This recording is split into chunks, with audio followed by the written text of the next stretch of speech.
Assalamualaikum warahmatullahi wabarakatuh, teman-teman, sahabat Anseti. Jumpa lagi dengan saya, Yogi Pradana Marta.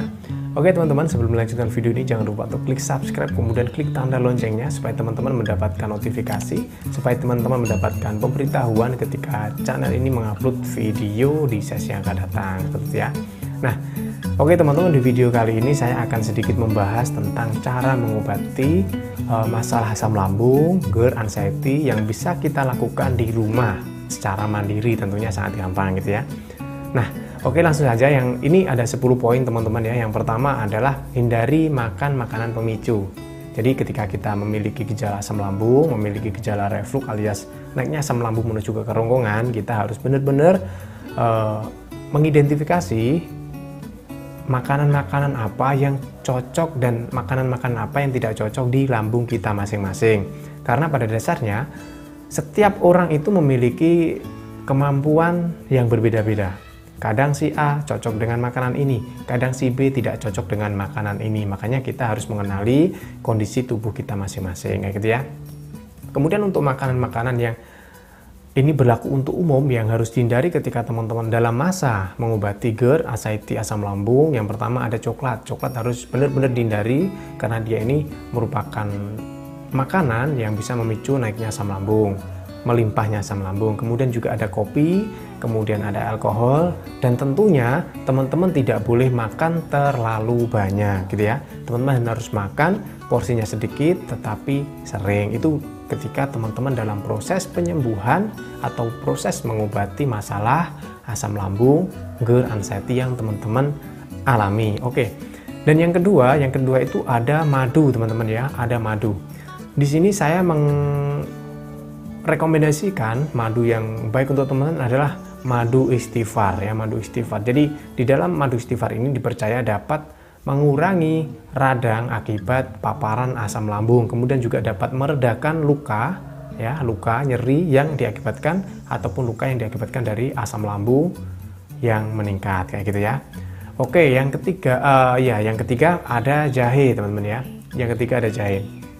Jadi jahe ini dapat dipercaya juga dia dapat mengobati masalah peradangan, teman-teman.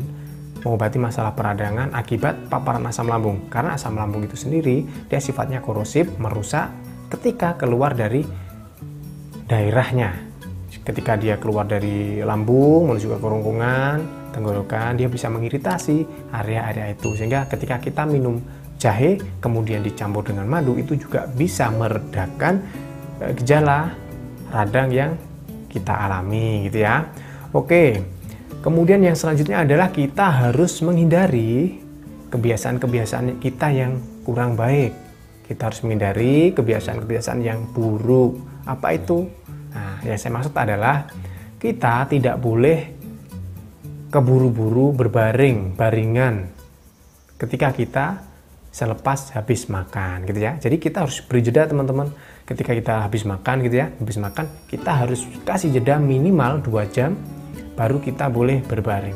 Karena apa? Ketika kita habis makan kemudian kita berbaring, kita tiduran, tentunya asam lambung yang ada di lambung ini akan naik, akan reflux ya menuju ke kerongkongan. Nah, hal itu mengakibatkan GERD ya. GERD itu sebenarnya simple, naiknya asam lambung menuju ke kerongkongan, itu yang dinamakan GERD, sehingga mengakibatkan banyak gejala ya, banyak sensasi seperti dada panas, kemudian jantung berdebar-debar, sesak napas dan sebagainya. Itu semua akibat dari naiknya asam lambung menuju ke kerongkongan gitu ya, teman-teman ya. Jadi harus diingat-ingat nih ya, habis makan nggak boleh langsung baringan, minimal 2 jam gitu.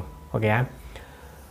Oke, kemudian selama teman-teman mengobati masalah asam lambung ya, teman-teman juga tidak boleh memakai pakaian yang ketat di area perut.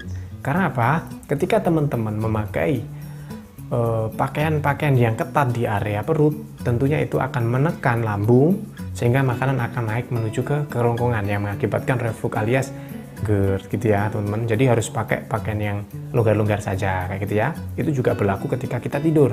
Kita tidur juga harus pakai pakaian yang longgar gitu supaya asam lambungnya nggak naik, sehingga kalau naik biasanya akan menimbulkan sensasi seperti orang tenggelam, menimbulkan sensasi seperti orang gagapan dan sebagainya gitu ya.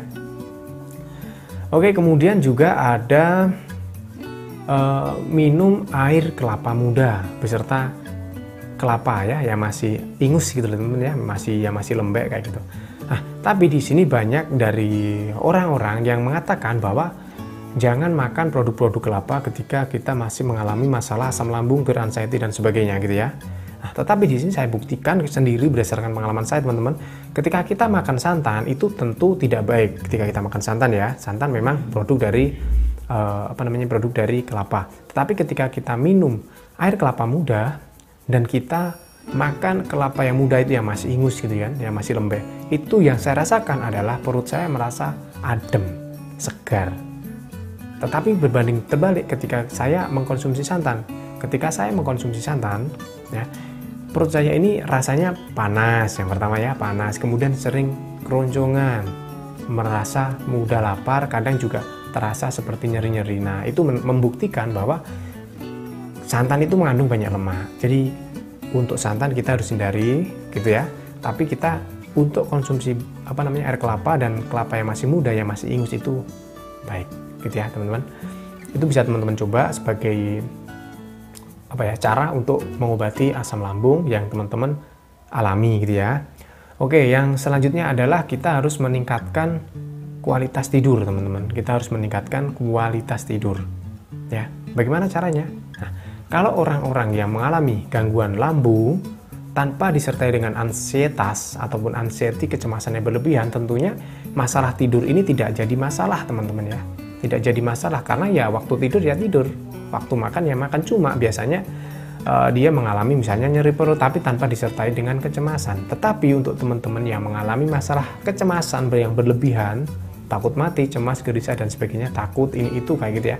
Nah, tentunya ini akan menjadi momok yang luar biasa, menjadi momok yang menakutkan ketika kita sudah mau masuk waktu tidur gitu ya. Karena tentunya ini ada pengaruh dari psikis ya, dari psikologi kita yang mengakibatkan kita tidak bisa tidur. Biasanya kita nggak bisa tidur itu satu karena kita asam lambungnya naik ya, asam lambung naik, kita seperti nggak bisa napas, seperti orang tenggelam, sehingga itu memicu ketakutan.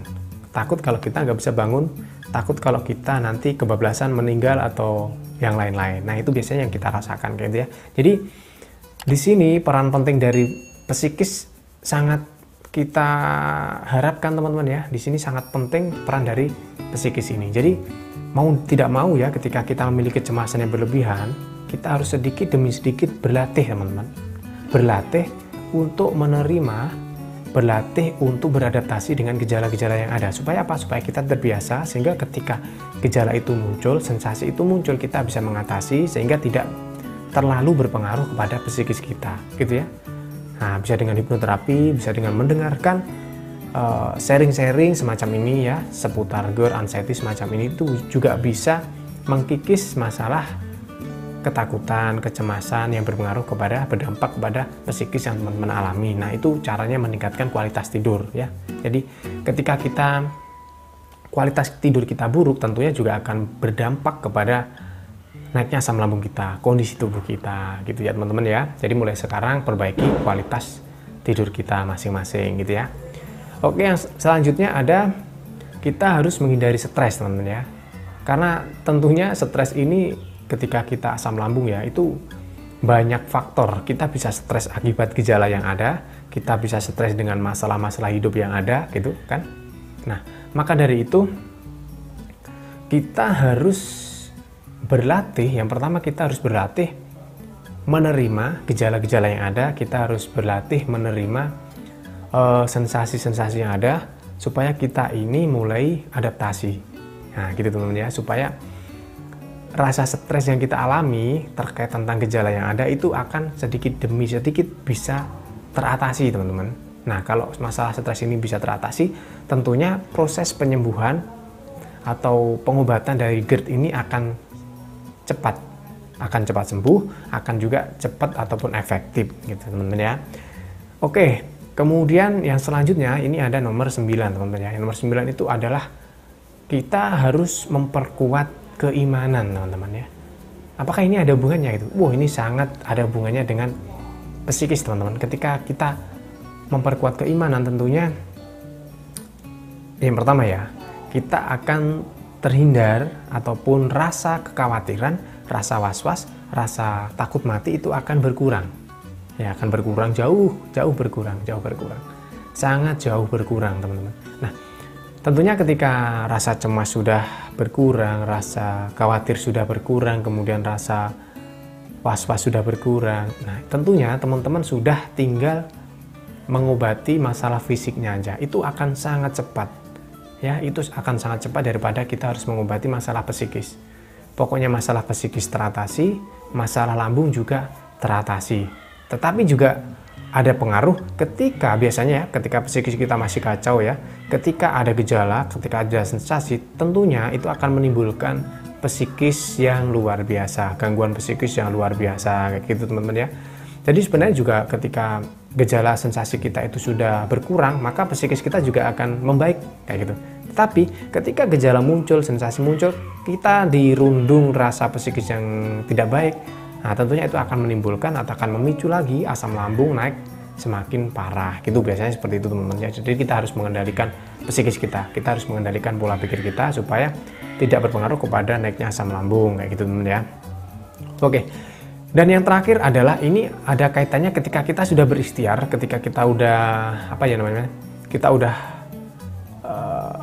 berusaha nomor 1 sampai 9 tadi, tentunya harus diiringi dengan doa dan banyaklah bersedekah teman-teman ya. Karena dengan kita bersedekah tentunya ini akan menjadi obat untuk penyakit-penyakit teman-teman. Kita harus bersedekah, kita harus mensucikan sebagian harta kita. Barangkali ada harta kita yang kurang berkah, ataupun ada barangkali harta kita yang kurang halal, maka kita harus sedekahkan supaya semua rezeki yang kita makan, semua rezeki yang kita gunakan itu halal, gitu ya teman-teman ya. Oke, itu adalah 10 cara mengobati asam lambung secara mandiri paling gampang yang bisa dilakukan di rumah, dan ini terbukti bisa menyembuhkan masalah asam lambung. Tentunya ketika kita terus-menerus mengkonsumsi obat gitu kan, nah ini juga akan, kadang kita mengkonsumsi obat terus-menerus itu nggak ada efek teman-teman ya, nggak ada efek. Nah di sini banyak sekali yang merasakan kan tentunya ya. Nah ini akan saya bahas di video terbaru saya. Jadi kita udah bertahun-tahun, kita udah berbulan-bulan minum obat dokter misalnya kayak gitu, tapi belum juga kunjung ada penyelesaian masalah asam lambung, belum juga ada kesembuhan kayak gitu ya teman-teman. Oke, semoga 10 cara mengobati asam lambung yang bisa teman-teman lakukan di rumah ini dapat teman-teman coba, dapat teman-teman terapkan sehingga dapat membawa keberkahan, semoga juga dapat membawa perubahan ya kepada sakit asam lambung yang teman-teman derita. Gitu aja ya sementara ya. Oke teman-teman, jangan lupa untuk klik subscribe, kemudian share, like juga supaya makin banyak orang-orang ataupun para penderita GERD, para penderita asam lambung, anxiety yang terbantu dengan hadirnya video dari channel ini. Oke, saya akhiri, saya Yogi Pradana Marta. Wabillahi taufiq wal hidayah. Wassalamualaikum warahmatullahi wabarakatuh.